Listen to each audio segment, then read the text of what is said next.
শুভ সন্ধ্যা বন্ধুরা, সকলে কেমন আছো? আমার মনত্রিষা দাস পরিবারের সকল বন্ধুকে অনেক অনেক ভালোবাসা জানিয়ে আজকে আবারও একটা ব্লগ স্টার্ট করছি। এখন বাজে হচ্ছে ঠিক সন্ধ্যে 7টা।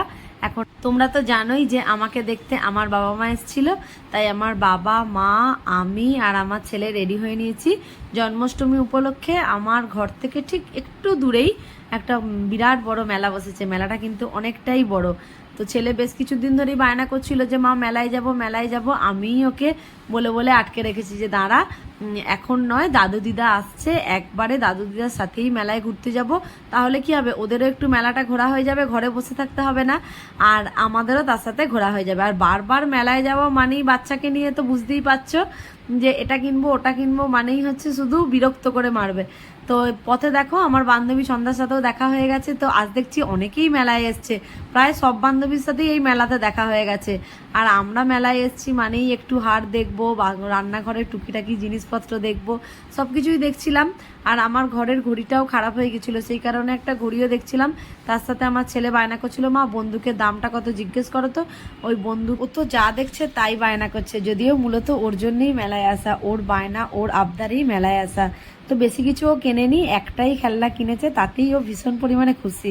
তারপরে চলে এসেছি দেখো মেলার যে ঠাকুর, জন্মাষ্টমী উপলক্ষে যে রাধাকৃষ্ণের যে ঠাকুর, সেটা দেখতে চলে এসেছি।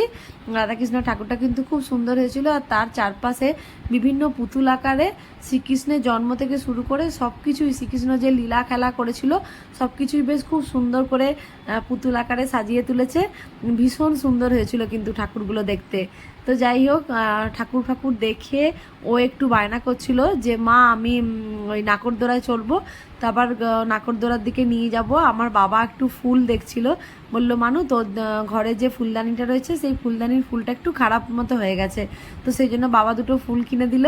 আর চলে এসেছি, ও নাকরদোলায় চড়বে বলছিল, সেই কারণে প্রচণ্ড ভিড় হয়েছিল। আর তারই আগের দিন হচ্ছে বৃষ্টি হয়ে গিয়ে পুরো কাদা, পুরো একদম কাদায় প্যাচ করছিল।